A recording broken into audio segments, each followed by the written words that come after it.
Hello friends, ನಮಸ್ಕಾರ. ಎಲ್ಲ ಕನ್ನಡಿಗರಿಗೂ ನಿಮ್ಮ ರಘುರಾಮ್ ಮಾಡುವ ಪ್ರೀತಿಯ ನಮಸ್ಕಾರಗಳು. ಸತ್ಯ ಅನ್ನೋದು ಒಂದು ನಗ್ನ, ಆ ನಗ್ನವನ್ನು ಬಿಚ್ಚಿಡುವಂಥ ಪ್ರಯತ್ನನೇ ಈ ಕಚಗುಳಿ ನಿಮ್ಮೆಲ್ಲರಿಗೂ ನಗುವಿನ ಹಾವಳಿ. ಇವತ್ತು ನಮ್ಮ ಜೊತೆಗಿದ್ದಾರೆ ಒಬ್ಬ ವಿಶೇಷವಾದ ವ್ಯಕ್ತಿ. ಇವ್ರನ್ನ ನಾವು ತುಂಬ ನೆಗ್ಲೆಕ್ಟ್ ಮಾಡಿಬಿಟ್ಟಿದ್ದೀವಿ. ತುಂಬ ನಮಗೆ ಸರ್ವಿಸ್ ಕೊಟ್ಟಿದ್ದಾರೆ, ಅವರೇ ಸಮಾಜಕ್ಕೆ ತೊಡಗಿಸ್ಕೊಂಡಿದ್ದಾರೆ. ಆದರೆ ನಾವು ಇವ್ರನ್ನ ಕೊಡೋ ಮರ್ಯಾದೆ ಅಷ್ಟಕ್ಕಷ್ಟೇ. ಅವರು ಯಾರು? ನೇರವಾಗಿ ಅವ್ರ ಹತ್ರನೇ ಹೋಗೋಣ, ಅಲ್ಲೇ ಅವ್ರನ್ನ ಪರಿಚಯ ಮಾಡ್ಕೊಡ್ತೀನಿ. ಹಾಗಿದ್ರೆ ನಿಮ್ಮೆಲ್ಲರಿಗೂ ಸ್ವಾಗತ, ಸುಸ್ವಾಗತ. ಅಯ್ಯೋ, ಇದು ಹೊಟ್ಟೆ ಹೊರ್ಕೊಳ್ಳೋರಿಗೆ ಅಲ್ಲ, ಸಂತೋಷಪಟ್ಟು ನಗೋರಿಗೆ ಮಾತ್ರ.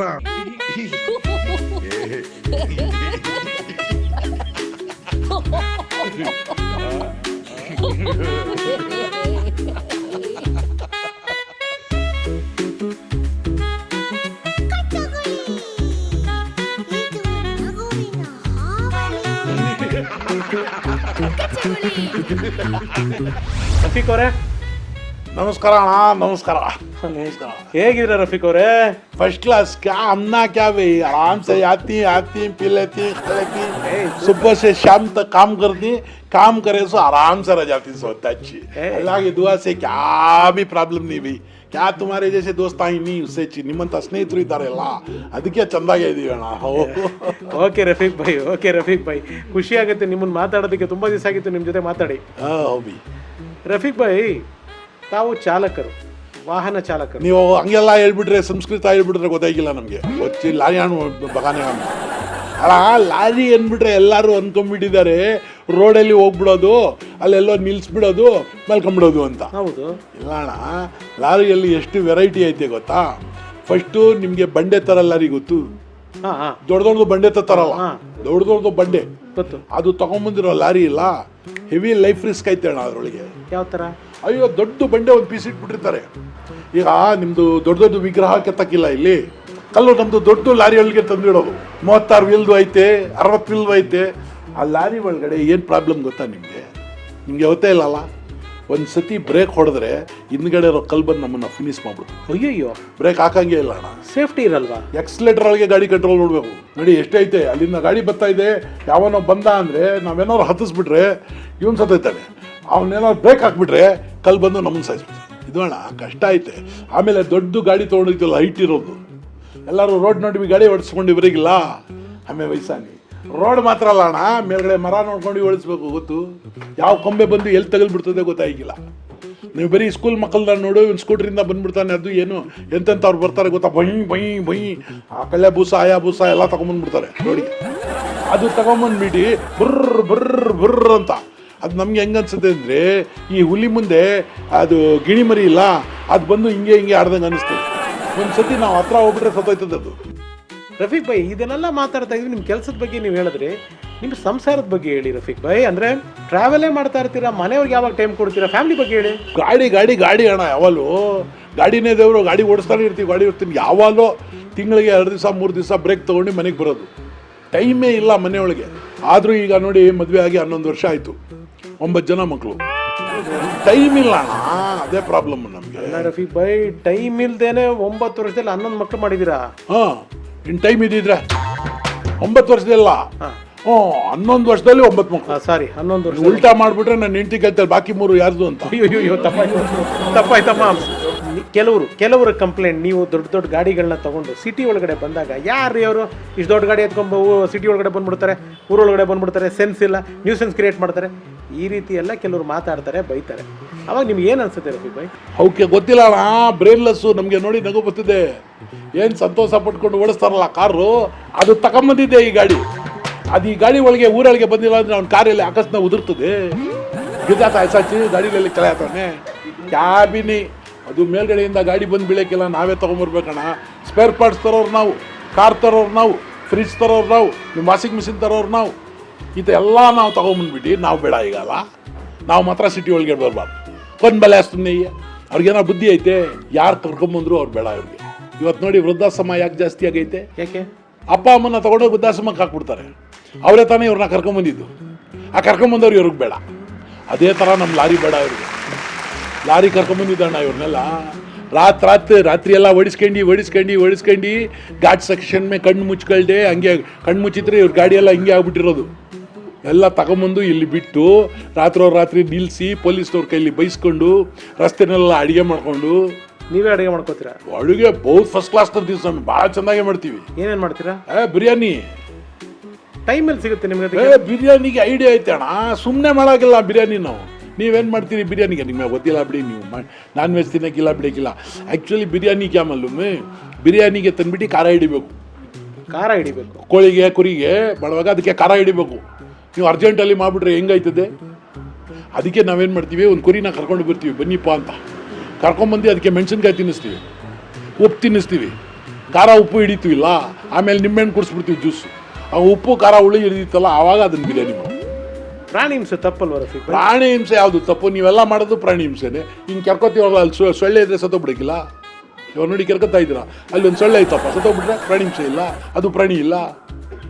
ಯಾವೇ ಬಲ್ಲೆಗ ತುಮ್ಮೆ. ಇವಾಗ ಒಂದು ಪ್ರಾಣಿನ ಇನ್ನೊಂದು ಪ್ರಾಣಿ ತಿನ್ನಲಿಲ್ಲ ಅಂದರೆ ಮುಗಿದೋಯ್ತು ಕತೆ. Generation is problem. ನೀವು ಕೋಳಿ ತಗೊಳ್ಳಿಲ್ಲ ಅಂದರೆ ಓನರ್ ಸತ್ತೋಗ್ಬಿಡ್ತಾನೆ, ಪ್ರಾಣಿ ಹಿಂಸೆ ಆಗಲಿಲ್ಲ ಆಗ. ಆಮೇಲೆ ಈಗ ಹುಲಿಗೆ ನೀವು ಯಾಕೆ ಹೇಳೋಕ್ಕಿಲ್ಲ ಪ್ರಾಣಿ ಹಿಂಸೆ ಮಾಡಬೇಡಪ್ಪ ಅಂತ? ರೇಷನ್ ಅಂಗಡಿ ಹತ್ರ ಹುಲಿ ಹೋಗಿ ಬ್ಯಾಗ್ ತೊಗೊಂಡು ಕ್ಯೂ ನಿಂತ್ಕೊತದೆ. ದೇವ್ ಬೈ ಚಾವಲ್ ದೇವ್ ಬೈ ಅಂದ್ಬಿಟ್ಟು ಹುಲಿ ಕುರಿ ಹಿಡಿಲೇಬೇಕು ಇಲ್ಲ, ಜಿಂಕೆ ಹಿಡಿಲೇಬೇಕು ಇಲ್ಲ. ಸರ್ವೈವಲ್ ಅಲ್ಲ ನಾವು ಸರ್ವೈವಲ್ ಅಣ್ಣ. ಖಾಲಿ ಬದನೆಕಾಯಿ ತಿನ್ಕೊಂಡು ಎಷ್ಟು ದಿವಸ ಬದುಕೋದು? ಆಲೂಗಡ್ಡೆ ತಿಂದರೆ ಡರ್ರ ಬುರ್ರ ಗ್ಯಾಸ್ ಹೊತ್ತಾಕಿ ಆಬಿನಿ. ಯಾರು ಯಾವಾಗ ಏನು ತಿಂತಾರೆ ಅದು ನೋಡಕ್ಕೆ ಹೋಗ್ಬಾರ್ದು. ಆಮೇಲೆ ಮನೇಲಿ ನೀವು ಬಿರಿಯಾನಿ ಮಾಡೋದು ಹೆಂಗೆ ಗೊತ್ತು? ಅಯ್ಯೋ, ರಜೆಮೆ ದಿನ ಯಾವತ್ತೋ ರಜಾ ಬಂದಾಗ ಒಂದಿನ 3 ಕಲ್ಲು ಇಟ್ಬಿಟ್ಟು ಅದ್ರ ಮೇಲೆ ಪಾತ್ರೆ ಇಟ್ಬಿಡೋದು. ಆ ಪಾತ್ರೆ ಚೆಂದಾಗಿ ತೊಳಿಬೇಕು. ನೀವು ಕೇಳಬೇಕು ನಾವೇನು ತೊಳೆಯಲ್ವಾ ಅಂತ. ನಾವು ತೊಳಿತೀವಪ್ಪ, ಅದು ಹೇಳಿದ್ವಿ. ಆಮೇಲೆ ಅದರಲ್ಲಿ ನೀರು ಇಟ್ಬಿಟ್ಟು ಅಕ್ಕಿ ಹಾಕ್ಬಿಟ್ಟು ಕುದಿಯುವಾಗ ಮಸಾಲ ಹಾಕ್ಬೇಕು. ಆಮೇಲೆ ಗೀ ದಾಲ್ನಾಸು, ಆಮೇಲೆ ಈರುಳ್ಳಿ ಹಾಕ್ಬೇಕು, ಆಮೇಲೆ ಮಟನ್ ಹಾಕ್ಬೇಕು, ಆಮೇಲೆ ಮೇಲ್ಗಡೆ ತಿರ್ಗಾ ತುಪ್ಪ ಹಾಕ್ಬೇಕು, ಆಮೇಲೆ ತಿರ್ಗಾ ಕೊತ್ತಂಬರಿ ಸೊಪ್ಪು ಹಸಿಮೆಣಸಿನಕಾಯಿ ಎಲ್ಲ ಹಾಕ್ಬಿಟ್ಟು ಟೈಟಾಗಿ ಕಟ್ಬಿಟ್ಟು ದಮ್ಮನ ನೆಸು. ಆಮೇಲೆ ಅದನ್ನು ಬೆಡ್ಶೀಟ್ ಒಳಗೆ ಸುತ್ತಬಿಟ್ಟು ಮಂಚದ ಕೆಳಗಡೆ ಇಟ್ಬಿಡ್ಬೇಕು. ಮಂಚದ ಕೆಳಗೆ? ಒಂದು 5 ಅವರ್ಸ್ ಮಂಚದ ಕೆಳಗಡೆ ಇಟ್ಬಿಟ್ಟು ಈ ಗೆಸ್ಟ್ ಬರ್ತಾರಲ್ಲ ಅವರೆಲ್ಲ ಬಂದು ಹೋದ್ಮೇಲೆ ನಾವೆಲ್ಲ ಎತ್ಕೊಳ್ತೀವಿ. ಇನ್ನು ಅವ್ರಿಗೆ ಕೊಟ್ಬಿಟ್ರೆ ನಾವೇನು ಮಣ್ಮುಖೋದು? ನಿಮಗೆ ಯಾವತ್ತು ದೊಡ್ಡ ಕಾರ್ಗಳು, ಹೈ ಎಂಡ್ ಕಾರ್ಗಳನ್ನ ಓಡಿಸ್ಬೇಕು, ಅದನ್ನು ಡ್ರೈವ್ ಮಾಡಬೇಕು, ಎಷ್ಟು ದಿವಸ ಇದನ್ನು ಓಡಿಸ್ಕೊಂಡಿರ್ಬೇಕು ಅಂತ ಅನಿಸಿಲ್ವಾ? ನಮಗೆ ಕಾರ್ ಕೊಟ್ಬಿಟ್ರೆ ಚಿಕ್ಕ ಮಕ್ಕಳಿಗೆ ಟಾಯ್ಸ್ ಕೊಟ್ಟಂಗೆ, ನಮ್ಮ ಕೈಲಿ ಟಾಯ್ಸ್ ಕೊಟ್ಟಂಗೆ ಆಯ್ತದೆ. ಇದರ ಪುಡ್ಗ ಉದರ ಪುಡ್ಗ, ಇಲ್ಲಿ ಹೊಡೆದೋಯ್ತು ಅಲ್ಲಿ ಹೊಡೆದೋಯ್ತು. ಯಾವ್ದಣ್ಣ ಅದು? ನಮ್ಮ ಗಾಡಿ ಹೊಡೆದಾದ್ರೆ 4 ಜನ ಹೋಗ್ತಾರೆ ಹೊರತು ಗಾಡಿಗೆ ಏನಾಯ್ತು? ಬೈಕ್ಲೆಸ್ ಗಾಡಿ. ಈ ಘಾಟ್ ಸೆಕ್ಷನ್ ಎಲ್ಲ ನೀವು ಡ್ರೈವ್ ಮಾಡೋದಕ್ಕೆ ನೀವು ಭಯ ಆಗಲ್ಲ? ಘಾಟ್ ಸೆಕ್ಷನ್ ಅಣ್ಣ, ಅಲ್ಲೇ ಮಜಾ ಸಿಕ್ಕೋದು, ನಿದ್ರೆ ಬರೋಂಗಿಲ್ಲ. ಘಾಟ್ ಸೆಕ್ಷನಲ್ಲಿ ತಿರುಗಿಸ್ತಿರಿಲ್ಲ, ಕರೆಕ್ಟಾಗಿ ಹೆಂಗೆ ತಿರುಗಿಸ್ಬೇಕು ಗೊತ್ತು? ಫ್ರಂಟ್ ವೀಲ್ ರೋಡಲ್ಲಿ ಇರಬೇಕು, ಫ್ರಂಟ್ ಇಂಜನ್ ರೋಡ್ ಇದರಲ್ಲಿ ಇರಬೇಕು, ಆಕಾಶದಲ್ಲಿ ಇರಬೇಕು. ಅಯ್ಯಯ್ಯೋ, ಹಂಗೆ ತಿರುಗಿಸ್ಕೊಂಡು ಅಲ್ಲಿ ಗಾಡಿ ಓಡಿಸಿದ್ರೆ ಅವ್ನು ಗಾಡಿ ಓಡಿಸ್ದ ಅಂತ. ಹಿಂಗೆ ಪ್ಲೇನ್ ಡ್ರೈವರ್ಗಳಲ್ಲಿ ಏನು ಮೋಟರ್ನಲ್ಲಿ ಕಾರಿ ಓಡಿಸ್ದಂಗೆ ಅಲ್ಲ ಅದು. ಇದ್ರ ಮಧ್ಯೆ ಟೋಲ್ನಲ್ಲಿ ಕೊಡಬೇಕು, ಯಾರಿಗಾರಿಗೆ ಏನೇನು ಕೊಡಬೇಕು ಅಲ್ಲಿ. ಇವ್ರಿಗೆ ಅಕ್ಕಿ ಕಾಳು, ಅವ್ರಿಗೆ ಕಡಲೆಕಾಳು ಎಲ್ಲ ಕೊಟ್ಬಿಟ್ಟು ನಮಸ್ಕಾರ ಮಾಡಿಬಿಟ್ಟು ಹೋಗ್ಬೇಕು. ಟೋಲ್ನಲ್ಲಿ ದುಡ್ಡು ಕೊಟ್ಟಿಲ್ಲ ಅಂದರೆ ಮುಂದೆ ಹೋಯ್ಕಿಲ್ಲ ಗಾಡಿ, ಹೊಡ್ಕೊಚ್ಚೋದು ಅದು ನೀವು ಹಚ್ಚಿ. ಹೌದಾ? ಇಲ್ಲ ಕಲ್ಲಂಗಡಿ ಇದ್ದರೆ ಕಲ್ಲಂಗಡಿ ಕೊಟ್ಬಿಡ್ಬೇಕು, ಸೌತೆಕಾಯಿ ಇದ್ದರೆ ಸೌತೆಕಾಯಿ ಕೊಟ್ಬಿಡ್ಬೇಕು. ಅವ್ರ ಅಪ್ಪ ಅಮ್ಮ ಕೂತಿದ್ರೆ ಅವ್ರ ಅಪ್ಪ ಅಮ್ಮನಿಗೆ ಕೊಡ್ತಾರೆ. ಎಷ್ಟು ಅಂತ ಕೊಡೋದಲ್ಲ, ಬರೀ ಕೇಳೋಕ್ಕೆ ನಿಂತಿರ್ತಾರೆ. ಇದೇ ಥರ ಕಾಕಿ ಬಟ್ಟೆ ಹಾಕಿರ್ತಾರೆ ಅವ್ರು ಯಾರು ಹೊತ್ತು ನಾವು ಹೇಳೋಕ್ಕಿಲ್ಲ, ಕೇಳ್ತಾರೆ, ಕೊಟ್ಬಿಡೋದು. ಕಾಲಕ್ಕೆ ಚಿಲೆ ಅಂದಕ್ಕೆ ಯಾಕೆ ನಮ್ಮ ರಾಗಾಚಾರ್ಯ. ಅಲ್ಲ ರಫೀಕ್ ಭಾಯ್, ನೀವು ಎಷ್ಟು ಜನ ಇರ್ತೀರಾ? ನಿಮ್ಮ ಸ್ಟಾಫ್ ಎಷ್ಟು ಜನ ಇರ್ತೀರಾ ಗಾಡಿ ಒಳಗಡೆ? ಗಾಡಿ ಒಳಗಡೆ ನಾನು ಇರ್ತೀನಿ, ಕ್ಲೀನರ್ ಇದ್ರೆ ಇರ್ತಾನೆ, ಅದರ ಮುಟ್ಟೆ ಮಗ ಮಲ್ಕೊಳ್ತಾ ಇರ್ತಾನೆ. ಅವ್ನು ಯಾವಾಗ ನೋಡಿದ್ರು ಇದ್ರೆ ಉಂಗ್ಲೆ ಹೇಗ್ಬಿಡಲ್ಲ ಅವ್ನಿಗೆ ಹೋಗ್ಬಿಟ್ಟು ಅವ್ನು ಏನು ಬರೋದು, ಗಾಡಿ ಬಂದು ನಿಲ್ಲಿಸ್ತಿಲ್ಲ ಅಪ್ಪಲ್ಲಿ, ಅವಾಗ ಹಿಂದ್ಗಡೆ ಒಂದು ಕಲ್ಲು ತೊಗೊಂಡು ಕೊಡ್ತಾನೆ, ಯಾಕಂದ್ರೆ ಹಿಂದೆ ಹೋಯ್ಕಿಲ್ಲ ಗಾಡಿ. ಅದು ಕಲ್ಲು ಹೋಗುವಾಗ ಕಲ್ಲು ತೊಗೊಂಡು ಇಟ್ಕೊಂಡು ಕೂತ್ಕೊಂಡು ತಿರ್ಗಾ ಅಲ್ಲಿ ಕೈ ತೋರಿಸ್ಕೊ ಕೂತ್ಕೊಳ್ಳೋದು ಯಾರಿಗೂ, ಅಷ್ಟೇ. ಇನ್ನೇನು ಕೆಲಸ ಐತೆ. ಡ್ರೈವಿಂಗಲ್ಲಿ ನಿಮಗೆ ನೆನಪು ಮಾಡಲ್ಲ? ಡ್ರೈವಿಂಗಲ್ಲಿ ಅವ್ನು ಹೆಲ್ಪ್ ಮಾಡಿಬಿಟ್ರೆ ಆಮೇಲೆ ಅಷ್ಟೇ. ಆಮೇಲೆ ಡ್ರೈವಿಂಗ್ ಅವ್ನ ಕೈಲಿ ಕೊಟ್ಬಿಟ್ರೆ ನೆಕ್ಸ್ಟು ನಮ್ಮನ್ನೇ ಬಿಟ್ಬಿಡ್ತಾನೆ. ಆಮೇಲೆ ಅವನೇ ಓಡಿಸ್ಕೊಂಡೈತಾನೆ. ಓನರ್ಗೆ ಹೇಳ್ತಾನೆ ನಾನೇ ಓಡಿಸಿ ಇನ್ನೂ ಕಮ್ಮಿ ಸಂಬಳ ಕೊಡಿ ಅಂತ. ನಾವು ರೋಡಿಗೆ ಬಂದುಬಿಡ್ತೀವಿ. ಆಮೇಲೆ ಜಾಸ್ತಿ ಕಲ್ಸ್ಕೊಡ್ಬಾರ್ದು, ಸುಮ್ಮನೆ ಪಕ್ಕದಲ್ಲಿ ಕೂರಿಸಿರ್ಬೇಕು. ಯಾವಾಗ ಕಲ್ತಾ ನಮ್ಮ ತಲೆ ಮೇಲೆ ಕಲ್ಲಿತ್ತ. ರಫೀಕ್ ಭಾಯ್, ಈಗ ಈ ಒಂದು ಪ್ರಶ್ನೆ ಕಾಂಟ್ರವರ್ಸಿ ಆದರೂ ಪರವಾಗಿಲ್ಲ, ಕೇಳ್ಬಿಡ್ತೀನಿ ಧೈರ್ಯವಾಗಿ. ಕೇಳ್ಬಿಡಿ. ನಮ್ಮ ಮಾಸ್ಕ್ ಬಗ್ಗೆ ಆಗಲಿ, ದೇವಸ್ಥಾನಗಳ ಬಗ್ಗೆ ಆಗಲಿ, ಚರ್ಚ್ಗಳ ಬಗ್ಗೆ ಆಗಲಿ, ಏನು ನಿಮ್ಮ ಅಭಿಪ್ರಾಯ? ಈಗ ಶಿವಾಜಿನಗರಗಳಿಗೆಲ್ಲ ಮುಸ್ಲಿಮ್ಸ್ ಜಾಸ್ತಿ ಇದ್ದಾರೆ. ಇಲ್ಲ ಗೋರಿಪಳ್ಳಿ ಎಲ್ಲ ಬೆಂಗಳೂರಿನಲ್ಲಿ, ಚಾಮರಾಜಪೇಟೆ ಬೆಂಗಳೂರಿನಲ್ಲಿ, ಚಾಮರಾಜಪೇಟೆಯಲ್ಲಿ ಎಲ್ಲ ಬೇರೆ ಬ್ರಾಹ್ಮಣರು ಇದ್ದಾರೆ ಅಲ್ವಾ. ಆಮೇಲೆ ಈ ಕಡೆ ಹನುಮಂತ ನಗರ ಬಂದರೆ ಎಲ್ಲ ಗೌಡ್ರು ಅವರು ಇವರು ಇದ್ದಾರೆ ಅಲ್ವಾ. ದೇವರು ಮೇಲ್ಗಡೆಯಿಂದ ಮಳೆ ಕೊಡಬೇಕಾದ್ರೆ ಮುಸ್ಲಿಮ್ಗೆ ಬೇರೆ ಮಳೆ ಅಂತ ಕೊಡ್ತಾನ? ಚಾಮರಾಜಪೇಟೆಗೆ ಬ್ರಾಹ್ಮಣರಿಗೆ ತಗೊಳಪ್ಪ ಮಳೆ ಅಂತ ಕೊಡ್ತಾನ? ಗೌಡ್ರಿಗೆ ತಗೊಳಪ್ಪ ಮಳೆ ಅಂತ ಕೊಡ್ತಾನ? ಇಲ್ಲ ಅಲ್ಲಿ ಲೋರ್ತ್ ನಗರಲ್ಲಿ ಬೇರೆ ಕ್ರಿಶ್ಚಿಯನ್ಸ್ಗೆ ಮಳೆ ಅಂತ ಕೊಡ್ತಾನ? ಅವ್ನು ಕೊಡುವಾಗಲೇ ಎಲ್ಲರಿಗೂ ಒಟ್ಟಿಗೆ ಕೊಡ್ತಾನೆ. ನಾವು ಪ್ರಾರ್ಥನೆ ಮಾಡುವಾಗ ಬೇರೆ ಬೇರೆ ಕಡೆ ಹೋಗಿ ಪ್ರಾರ್ಥನೆ ಮಾಡ್ತೀವಿ ಅಷ್ಟೇ. ಸತ್ತಾಚೈಸಕ್ಕೆ ಆಗಿಲ್ಲ ಎಲ್ಲ ಮೇಲ್ಗಡೆ ಪ್ರವೃತ್ತಿಗಾರು ಹೆಚ್ಚಿ ನೀವು ಆ ಕಡೆಯಿಂದ ಬಂದ್ಬಿಟ್ಟು ಶಿವ ಅಂತೀರಾ, ಅವನು ಕೃಷ್ಣ ಅಂತ ಬರ್ತಾರೆ, ಇಲ್ಲಿ ಯೇಸು ಅಂತ ಬರ್ತಾರೆ, ನಾವಲ್ಲ ಅಲ್ಲ ಅಂತೀವಿ ಅಷ್ಟೇ. ದೇವಸ್ಥಾನ ಕೇಳಿದ್ರಿಲ್ಲ ನೋಡಿ, ದೇವಸ್ಥಾನ ಏನು ಕಟ್ಟಿದ್ದಾರೆ ಇಲ್ಲ, ಅದು ಈ ಕನ್ನಡದ ಮಣ್ಣಲ್ಲಿ ಕಟ್ಟಿರೋ ದೇವಸ್ಥಾನ, ಅಣ್ಣಮ್ಮ ದೇವಿ ದೇವಸ್ಥಾನ. ಆಮೇಲೆ ಚರ್ಚು, ಮೈಸೂರದು ಸೆಂಟ್ ಪಿಲ್ಲರ್ನ ಚರ್ಚ್ ಭಾಳ ದೊಡ್ಡದು ಐತಲ್ಲ, ಅದು ಎಲ್ಲಿಂದ ಕಟ್ಟಿರೋದು? ಅಲ್ಲಿರೋ ಮಣ್ಣಲ್ಲಿ, ಕನ್ನಡದ ಮಣ್ಣಲ್ಲಿ ಕಟ್ಟಿಸಿದ್ರು. ನಮ್ಮ ಮಸೀದಿನೂ ಕನ್ನಡದ ಮಣ್ಣಲ್ಲೇ ಕಟ್ಟಿದ್ದಾವ. ಈ ಎಲ್ಲನೂ ಕನ್ನಡದ ಮಣ್ಣಲ್ಲಿ ಕಟ್ಟಿದ ಮೇಲೆ ಈ ಮಸೀದಿ, ಈ ದೇವಸ್ಥಾನ, ಈ ಚರ್ಚು ಎಲ್ಲ ಕನ್ನಡದೇ ಅಣ್ಣ. ಕನ್ನಡದು ಅಂದರೆ ಕರ್ನಾಟಕದ ಅಣ್ಣ. ಈ ಕರ್ನಾಟಕ ಇರೋದು ಭಾರತ ದೇಶದ ಅಣ್ಣ. ಅದು ಯಾಕೆ ಸುಮ್ಮನೆ ಸಪ್ರೇಟ್ ಮಾಡ್ತೀವಿ? ನೀವು ಹಿಂಗೆ ಪ್ರಾರ್ಥನೆ ಮಾಡ್ತೀರಿ ಇಲ್ಲ, ನಾವು ಹಿಂಗೆ ಪ್ರಾರ್ಥನೆ ಮಾಡ್ತೀವಿ, ಅವ್ರು ಹಿಂಗೆ ಪ್ರಾರ್ಥನೆ ಮಾಡ್ತಾರೆ ಅಷ್ಟೇ. ಆದರೆ ಇಲ್ಲಿ ಮಾರ್ಕ್ ನೋಡ್ತೀರಿ ನೀವು, ಈ ಮಾರ್ಕ್ ಯಾವುದು ಗೊತ್ತಾಣ? ಗೊತ್ತಿಲ್ಲ ಅಲ್ಲ ನಿಮಗೆ? ಇದು ಕನ್ನಡದ ಮಣ್ಣೊಳಗೆ ತಲೆ ಇಟ್ಕೊಂಡು ನಮಾಜ್ ಮಾಡಿರೋ ಮಾರ್ಕನ್ನ ನಾವು ಕನ್ನಡಿಗರು ನಮಗೆ ಬೇರೆ ಇಟ್ಬಿಡ್ತೀವಿ. ನೀವು ರಾಜ್ಯೋತ್ಸವ ಅಂದಾಗೆ ಅವರೆಲ್ಲ ಅವ್ರೇನು ಕೊಡೋದಿಲ್ಲ, ಅವ್ರು ಬೇರೆಯವರು ಅಂತ, ಅದಿಂಗ ನಾವು ಬೇರೆಯವರು ಅಂತೀವಿ. ನಾವು ಹೊಟ್ಟೆಗೆ ತಿನ್ನೋದು ಅಕ್ಕಿ ಅಣ್ಣ. ನಮ್ದು ಹಬ್ಬ ಮಾಡ್ತೀವಿ, ಎಲ್ಲ ಮಾಡ್ತೀವಿ, ಎಲ್ಲ ಒಟ್ಟಿಗೆ ಇದ್ವಣ್ಣ. ಈ ರಾಜಕೀಯದವರು ನಮ್ಮನ್ನು ಸಪ್ರೇಟ್ ಮಾಡ್ಬಿಡೋರು, ಕತ್ತರಿಸ್ಬಿಟ್ಟು ಅವ್ರು ಬೇರೆ ಇವ್ರು ಬೇರೆ, ಯಾಕೆಂದ್ರೆ ಅವ್ರು ಓಟ್ ತಗೋಬೇಕು ಅಂತ ಅಷ್ಟೇ ಅಣ್ಣ. ಓಟ್ ಇವ್ರು ತಗೋಬೇಕು ಅಂತೇಳಿ ನಮಗೆ ಕುಯ್ದುಬಿಟ್ಟು ಅಣ್ಣ ಬೇರೆ, ತಮ್ಮ ಬೇರೆ, ತಂಗಿ ಬೇರೆ ಮಾಡ್ಬಿಟ್ಟವ್ರೆ. ಅವ್ರು ಹೇಳಿದ್ದಕ್ಕೆಲ್ಲ ನಾವು ಓನ್ಕೊಂಡು ಕೂತ್ಕೋತೀವಿ. ಇನ್ನು ನಮ್ಮದು ಏರಿಯಾ ಅದು ಅವರು ಇವರು, ಅವ್ರಿಗೊಂದು ಲೀಡ್ರು, ಇವ್ರಿಗೊಂದು ಲೀಡ್ರು. ಯಾಕಣ್ಣ ಬೇಕು? ಸತ್ಯ ಒಂದೇ ಅಣ್ಣ ಲೀಡ್ರು, ಆ ಸತ್ಯದ ಜೊತೆಲಿ ಹೋಗ್ಬೇಕಣ್ಣ. ಕ್ಯಾಣಾಯೇ ದುಡ್ಕೊಳ್ತೀವಿ, ತಿಂತೀವಿ, ಅದರೊಳಗಡೆ ಯಾವುದಣ್ಣ ಧರ್ಮ ಇರೋದು? ಕಷ್ಟಪಟ್ಟು ದುಡಿತೀವಲ್ಲ, ಅದಕ್ಕಿಂತ ದೊಡ್ಡ ಧರ್ಮ ಇಲ್ಲ ಅಣ್ಣ. ಒಳ್ಳೆ ಮಾತಾಡ್ತೀವಲ್ಲ, ಅದಕ್ಕಿಂತ ದೊಡ್ಡ ಹಾಡಿಲ್ಲ, ಪ್ರಾರ್ಥನೆ ಇಲ್ಲ ಅಣ್ಣ. 4 ಜನಕ್ಕೆ ಒಳ್ಳೇದು ಮಾಡ್ತೀವಲ್ಲ, ಅದಕ್ಕಿಂತ ದೊಡ್ಡ ಕರ್ಮ ಇಲ್ಲ ಅಣ್ಣ. ಎಲ್ಲರೂ ಸಪ್ರೇಟ್ ಹೋಗ್ಬಿಡಪ್ಪ, ನಾವು ಬೇರೆ ದೇಶದಿಂದ ಬಂದಿದ್ದೀವಿ, ತೆಗ್ದಾಕ್ಬಿಡಿ ಹಂಗಾರೆಲ್ಲ. ಉಸ್ತಾದ್ ಬಿಸ್ಮಿಲ್ಲಾ ಖಾನ್ನ ತೆಗ್ದಾಕ್ಬಿಡಿ ನೋಡೋಣ. ಆಯ್ಕಿಲ್ಲ ಅಣ್ಣ, ನಮ್ಮ ಪಾರ್ಟ್ ಅವರು ಬಿಸ್ಮಿಲ್ಲಾ ಖಾನ್ ಅವ್ರು ನಮ್ಮ ಪಾರ್ಟು. ಸುಷ್ನಾ ಶರೀಫ್ ಯಾರಣ್ಣ ಕನ್ನಡಕ್ಕೆ ಅಂತ ಒಳ್ಳೆ ಹಾಡು ಬರೆದಿದ್ದು? ನಮ್ಮವ್ರಣ್ಣ. ಅದಕ್ಕೆ ನಮ್ಮವರು ನಿಮ್ಮವರು ಯಾಕೆ ಮಾಡ್ತೀರಿ? ನೀವು ತೆಗ್ದಾಕ್ಬಿಡ್ತೀರಿ. ಪ್ರೆಸಿಡೆಂಟ್ ಅಬ್ದುಲ್ ಕಲಾಂನ ತೆಗ್ದಾಕ್ಬಿಡ್ತೀರಿ.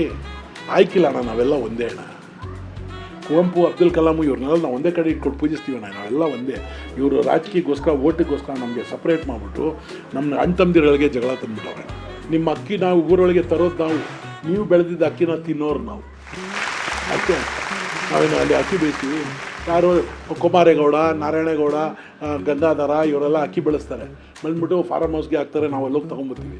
ಅದು ತಿಂದ್ಬಿಟ್ಟು ನಾವು ಪಾಕಿಸ್ತಾನದಿಂದ ತರ್ತೀವಿ ಅಕ್ಕಿ? ಇಲ್ಲ, ಇಲ್ಲಿಂದನೇ ತಿಂತೀವಿ ಅಲ್ವಾ. ಕುಂಬಳಕಾಯಿ ಮಾರ್ತೀವಿ ನಾವು. ಯಾವಾಗ ಆಯ್ತು ಪೂಜೆ ಬಂದಾಗ ದೊಡ್ಡದು ಕುಂಬಳಕಾಯಿ ತುತ್ತು ಮಾಡಿಬಿಟ್ಟು ಒಳಗಡೆ ಕುಂಕುಮ ಹಾಕ್ಬಿಟ್ಟು ದುಡ್ಡು ಹಾಕ್ಬಿಟ್ಟು ನಿಮಗೆ ಬೇಕು ದಡೆ ಒಂದು ಹಾಕ್ಬಿಡಾಕಿಲ್ಲ. ಆವಾಗ ಬಂದು ಒಳಗಡೆ ಇರೋ ಚಿಲ್ಲರೆ ತೊಗೊಂಡು ತಿಂದು ಜೀವನ ಮಾಡಿದ್ದೀವಣ್ಣ. ಸಾಂಬಾರು ತಿಂದು ಮರಿಕಾಯ್ಕೆಲ್ಲ ಆ ಕುಂಬಳಕಾಯಿ ತೊಗೊಂಡೋಗಿ ಸಾಂಬಾರು ಮಾಡಿ ತಿಂದಿರೋದು ನೆನಪೈತೆ ನಿಮಗೆ. ಆಯ್ತು ಪೂಜೆದು ಕುಂಬಳಕಾಯಿ ಅದ್ರದ್ದು ದುಡ್ಡಲ್ಲಿ ಸಾಂಬಾರು ಪುಡಿ ಹುಣ್ಸೆಹಣ್ಣು ತೊಗೊಂಡಿದ್ದು ನೆನಪೈತೆ. ಮರ್ತು ಬಿಡೋಕ್ಕಾಯ್ತಿದೆಯಲ್ಲ. ದುಡ್ಡು ಬಂದ್ಬಿಡ್ತು, ಬಂದ್ಬಿಡ್ತು, ಇನ್ಬಿಟ್ಟು ಯಾರು ಬಂದರೂ ನಮ್ಗೆ ಹೋಗೋಕ್ಕಿಲ್ಲ ಅಣ್ಣ. ಎಲ್ಲರೂ ಒಟ್ಟಿಗೆ ಇದ್ದೀವಿ, ಒಟ್ಟಿಗೆ ಇರೋಣ, ಜಗಳ ಮಾಡ್ಕೊಂಡಿದ್ದೀವಿ. ನಿಮ್ಮ ಮಸೀದಿ, ನಿಮ್ಮ ಚರ್ಚು ಎಲ್ಲ ಐತೆ ಗೊತ್ತಾ? ನೀವು ಕೆಲಸ ಮಾಡ್ತೀರಲ್ಲ, ಅದೇ ಮಸೀದಿ, ಅದೇ ಚರ್ಚು, ಅದೇ ದೇವಸ್ಥಾನ, ಅದನ್ನು ಕರೆಕ್ಟಾಗಿ ಮಾಡಿ ಅಷ್ಟೇ. ನಿಮ್ಮ ವಯಸ್ಸಾದವ್ರು ತಂದೆ ತಾಯಿ ಇದ್ದಾರಲ್ಲ, ಅವರೇ ನಿಮಗೆ ಪರ್ಯ. ಯಾರ್ಯಾರು ದೇವ್ರದ್ದು ಅಲ್ಲಿ ಹೇಳ್ತಾರಲ್ಲ, ದೇವ್ರದ್ದು ಅವ್ರು ಏನು ಆಶೀರ್ವಾದ ಪಟ್ಟಿರೋ ಸ್ವಾಮಿಗಳು ಬರ್ತಾರಲ್ಲ, ಆ ಸ್ವಾಮಿಗಳಿಗೆ ಪಾದ ಪೂಜೆ ಮಾಡ್ತೀರಾ? ಯಾಕೆ ಮಾಡ್ತೀರಾ? ನಿಮ್ಮ ತಂದೆ ತಾಯಿಗೆ ಮಾಡಿ. ಅಪ್ಪ ಅಮ್ಮಕ್ಕಿಂತ ದೊಡ್ಡ ದೇವರು ಇದ್ದಾರೆ. ಯಾರ್ಯಾರಿಗೂ ಕರ್ಕೊಂಬಂದ್ಬಿಟ್ಟು ಕಾಲಿಗೆ ನೀರು ಹಾಕ್ಬಿಟ್ಟು ಆ ನೀರು ಕುಡಿತೀರಿ. ನೀರು ಕುಡಿಬೇಡ್ರಿ, ಯಾರಿಗೂ ಪಾದ ಪೂಜೆ ಮಾಡೋಕೆ ಹೋಗ್ಬೇಡಿ. ಮಾಡೋದಾದ್ರು ನಿಮ್ಮ ತಂದೆ ತಾಯಿಗೆ ಪಾದ ಪೂಜೆ ಮಾಡಿ, ಅದಕ್ಕೆ ದೊಡ್ಡ ಪುಣ್ಯ ಇಲ್ಲ. ಪ್ರಪಂಚದಲ್ಲಿ ಎಲ್ಲ ಬಿಟ್ಬಿಟ್ಟು ನನ್ನ ಮಗ ಬೇಕು, ಒಳ್ಳೆ ಮಗ ಬೇಕು, ಚೆನ್ನಾಗಿ ಬದುಕಬೇಕು ಅಂತೇಳಿ ನೀವು ಬೈದು ಆಚೆಗೆ ಹಾಕ್ಬಿಟ್ರು ಅವ್ನು ನಗ್ನಗ್ತಾ ಸುಮ್ಮನೆ ಕೂತಿರ್ತಾನೆ. ಅಪ್ಪ ಅರೆ ನನ್ನ ಮಗ ಇಷ್ಟು ಚೆನ್ನಾಗಿ ಬೈತಾ ಕಲ್ತ್ಬಿಟ್ಟವನಿ, ಫಸ್ಟು ಮಾತಾಡೋಕ್ಕೇನೂ ಬರ್ತಾ ಇರಲಿಲ್ಲ ಅಂತ ಖುಷಿ ಪಡ್ತಾರೆ. ಅಮ್ಮನಿಗೆ ಲೆಕ್ಕನೇ ಬರೀತಿಲ್ಲ, ಒಂದು ರೊಟ್ಟಿ ಕೇಳಿದ್ರೆ 4 ಕೊಡ್ತಾಳೆ. ಅಂಥವ್ರನ್ನ ಪೂಜಿಸ್ಬೇಕಣ್ಣ. ಯಾಕಣ್ಣ ಜಾತಿ ಅಂದ್ಬಿಟ್ಟು? ಜಾತಿ ಒಳಗೆ ಏನಿಲ್ಲ ಅಣ್ಣ, ಇರೋದು ಮನ್ಸತ್ವ ಒಳಗೆ.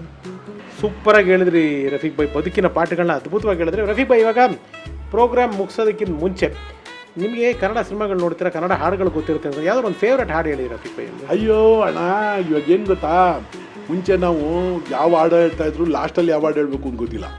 ಈಗ ಫಸ್ಟು ನಾವು ಥಿಯೇಟ್ರಿಗೆ ಹೋದ್ರೆ ಗಜಮುಖನೆ ಗಣಪತಿ ಅದು ಕೇಳ್ಬಿಟ್ಟು ಕನ್ನಡ ಪಿಕ್ಚರ್ ಬರ್ತದೆ ಕರ್ಕೋ. ನಾನಾ ಎಷ್ಟು ಚೆನ್ನಾಗಿರ್ತಿತ್ತು. ಎಲ್ಲ ಯಾವುದೇ ದೇವ್ರದಾದ್ರೇನು ನಮೋ ವೆಂಕಟೇಶ ಎಷ್ಟೆಂತ ಒಳ್ಳೆ ಹಾಡು ಬರ್ತಾ ಇತ್ತು. ಆಮೇಲೆ ರಾಜ್ಕುಮಾರ್ ಆಡಿದ್ದಾರೆ ಅಲ್ಲ ಬಗ್ಗೆನೂ ಎಲ್ಲ ಚೆನ್ನಾಗಿ ಆಡಿದ್ದಾರೆ. ಅಲ್ಲ ನೀನೇ ಎಲ್ಲ ನೋಡಿ. ನೀವು ಅವ್ರಿಗೆ ಮುಸ್ಲಿಂ ಅಂತೀರಿ, ಹಿಂದೂ ಅಂತೀರಿ, ಸಪ್ರೇಟ್ ಮಾಡ್ತೀರಿ. ಅವ್ರಿಗೆ ಧರ್ಮ ಗೊತ್ತಿಲ್ಲ. ಅವ್ರಿಗೆ ಧರ್ಮ ಗೊತ್ತಿರೋದ್ರಿಂದ ಆ್ಯಕ್ಟಿಂಗ್ ಒಂದೇ ಅವ್ರದ್ದು ಧರ್ಮ, ಕಲೆ ವಯಸ್ಸಾಚಿ. ನಾವೆಲ್ಲ ರಾಜ್ಕುಮಾರ್ ಪಿಕ್ಚರ್ ನೋಡಿ ಬೆಳೆದವರು. ಅವ್ರು ಯಾವತ್ತೂ ಯಾವ ಧರ್ಮನೂ ಬೈದಿಲ್ಲ. ಅದೇ ರೀತಿ ನಾವೆಲ್ಲ ಚೆಂದಾಗಿ ಇರ್ಬೇಕಲ್ಲ, ಬೈಬಾರ್ದು. ಹಾಡು ಹೇಳಿ ರಫೀಕ್ ಭಾಯ್. ಒಂದೇ ಹಾಡು ನನಗೆ ಭಾಳ ಇಷ್ಟ ಇರೋದು, ಹುಟ್ಟಿದ್ದರೆ ಕನ್ನಡ ನಾಡಲ್ಲಿ ಹುಟ್ಟಬೇಕು, ಮೆಟ್ಟಿದ್ದರೆ ಕನ್ನಡ ಮಣ್ಣ ಬಿಟ್ಟಬೇಕು, ಕ್ಯಾತ ಬಿ ಹೋ ಜಾತೆ ಯಾಚ ಜಾತು. Thank you Rafiq bhai. ನಿಮ್ಮ ಥರ ಈ ಥರ ಹೆವಿ ಡ್ಯೂಟಿ ಗಾಡಿಗಳನ್ನ ಓಡಿಸುವಂಥ ಚಾಲಕರಿಗೆ ಏನು ಟಿಪ್ಸ್ ಕೊಡೋಕ್ಕೆ ಇಷ್ಟಪಡ್ತೀರಾ? ಏನೂ ಇಲ್ಲ ಅಣ್ಣ, ಗಾಡಿ ಓಡಿಸ್ಬೇಕಾದ್ರೆ ಗಾಡಿಗೆ ಪೆಟ್ರೋಲ್ ಹಾಕಿ ನೀವು ಹಾಕ್ಕೊಂಬಿಡಿ. ಗಾಡಿ ಟರ್ನಿಂಗ್ ಆಯ್ತದೆ, ನೀವು ಹಾಕ್ಕೊಂಬಿಟ್ರೆ ಮಲಿಕತ್ತದೆ ಅಷ್ಟೇ. ಯಾಕೆಂದರೆ ಇದು ಆಯ್ತಲ್ಲ ಸರಸ್ವತಿ, ಅದು ನಮ್ಮ ಲಕ್ಷ್ಮಿ, ನಮ್ಮ ಸರಸ್ವತಿ ಎಲ್ಲ ಏನು ಐತೆ ಗಾಡಿ. ಅದ್ರ ಮೇಲೆ ನೀವು ಕುಡ್ಕೊಂಡು ಕೂತ್ಕೋತೀರಿ, ನಿಮ್ಮ ಅಮ್ಮನ ತೊಡೆ ಮೇಲೆ ಹೋಗ್ಬಿಟ್ಟು ವಾಟರ್ ಬಾಟ್ಲ್ ಇಟ್ಕೊಂಡು ಕೂತ್ಕೋತೀರಿ. ಅದು ಅಮ್ಮಂದು ತೊಡೆ, ಅಮ್ಮಂದು ಮಡಿಲು ಗಾಡಿ. ಅದೇ ನಮಗೆ ಅನ್ನ ಕೊಡೋದು. ಅದರಲ್ಲಿ ಕುಡ್ಕೊಂಡು ಕೂತ್ಕೊಂಡ್ಬಿಟ್ರೆ ಬೇರೆಯವ್ರ ಪ್ರಾಣ ಹೋಗೋದಕ್ಕಿಂತ ನಿಮ್ಮ ಪ್ರಾಣನೂ ಹೋಗ್ತದೆ. ನೀವು ಹೋಗ್ತಿರಲ್ಲ ಮನೆಗೆ, ಅಲ್ಲಿ ಹೆಂಡತಿ ಮಕ್ಕಳು ಕಾಯ್ತಾ ಇರ್ತಾರೆ, ನೀವು ರಸ್ತೆಯಲ್ಲಿ ಕುಡಿದ್ಬಿಟ್ಟು ಆಕ್ಸಿಡೆಂಟ್ ಮಾಡಿಬಿಟ್ರೆ. ಸ್ಪೀಡಾಗಿ ಹೋಗಬೇಕು. ಯಾವುದಾದ್ರು ಒಂದು ಕಂಪ್ಯೂಟರ್ ತೊಗೊಂಡು ಅದ್ರೊಳಗೆ ಕ್ಯಾಶೆಟ್ ಹಾಕ್ಕೊಂಡು ಸ್ಪೀಡಾಗಿ ಹೋಗಿ ರೋಡಲ್ಲೆಲ್ಲ. ಯಾರ್ದೋ ಜೀವನದ ಜೊತೆ, ಯಾರ್ದೋ ಜೀವದ ಜೊತೆ ಆಟ ಆಡಬಾರ್ದಣ್ಣ. ಮಕ್ಕಳಿಗೆ ಕಳಿಸಿರ್ತಾರೆ ಸ್ಕೂಲ್ಗೆ ಹೋಗು ಅಂತ, ಆ ಮಕ್ಕಳು ನಿಮ್ಮದು ಮಕ್ಕಳಿರ್ಬೋದು, ಹೇಳೋಕ್ಕಾಗಿಲ್ಲ. ಯೋಚನೆ ಮಾಡಿ, ರೋಡಲ್ಲಿ ಹೋಗೋ ಎಲ್ಲ ಮಕ್ಕಳು ಡ್ರೈವರ್ಗೆ ಹೇಳ್ತೀನಿ, ನಿಮ್ಮ ಮಕ್ಕಳು ಅನ್ಕೋಬೇಕು. ಯಾರ್ಯಾರ ಯಾವ್ಯಾವುದೋ ಊರಿಂದ ಬಸ್ಸಲ್ಲಿ ಕರ್ಕೊಂಬರ್ತಾರೆ, ಇಳಿಬೇಕಾದ್ರೆ ನಮ್ಮದು ಬ್ಯಾಗ್ ಏನಪ್ಪ, ಆ ಬ್ಯಾಗು ಈ ಬ್ಯಾಗು ಅಂತೆಲ್ಲ ಇಳಿತಾರೆ. ನಾನು ಅವಲ್ಲೆಲ್ಲೇ ಬಳೆ ಬ್ಯಾಗ್ಲೆಲ್ಲ ಛೋಟ ಬ್ಯಾಗ್ ತಿರುಗ್ಬಿಟ್ಟು ಡ್ರೈವರ್ಗೆ ಒಂದು ಸತಿ ಥ್ಯಾಂಕ್ ಯು ಅಣ್ಣ, ರಾತ್ರಿ ಎಲ್ಲ ಗಾಡಿ ಓಡಿಸ್ಕೊಂಡು ಸೇಫಾಗಿ ಕರ್ಕೊಂಬಂದೆ, ದೇವ್ರು ನೀನು ಚೆನ್ನಾಗಿಟ್ಟಿಲ್ಲ, ಒಂದು ಮಾತನ್ನು ಮಾಡಿ ಅಣ್ಣ, ಕೋಟಿ ಕೊಟ್ಟಂಗೆ. Thank you Rafiq Bhai. ಖಂಡಿತ ಈ ಒಂದು ನಮ್ಮೆಲ್ಲರಿಗೂ ಒಂದು ಪಾಠ. ಇಂಥ ಒಂದು ಕಾರ್ಮಿಕರು ಅಂತ ಹೇಳೋದಕ್ಕಿಂತ ಇವರೆಲ್ಲ ನಾಯಕರು, ಚಾಲಕರಿಗೆ ನಾವು ಗೌರವ ಕೊಡೋದನ್ನು ಕಲ್ತ್ಕೊಳ್ಳೋಣ, ಪ್ರಯತ್ನ ಪಡೋಣ.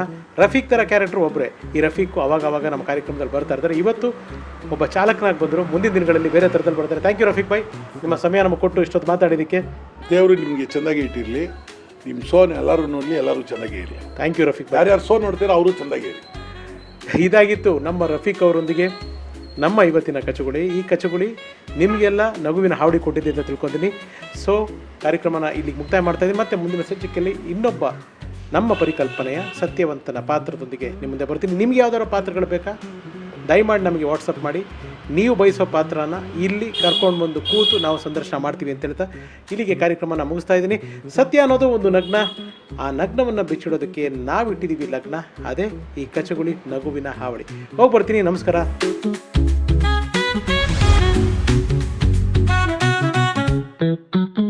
ನಮ್ಮಲ್ಲಿ ಎಂಟ್ರ್ ಆಗುವಾಗಲೇ ಒಂದು ಸ್ಕ್ಯಾನಿಂಗ್ ಇದೆ.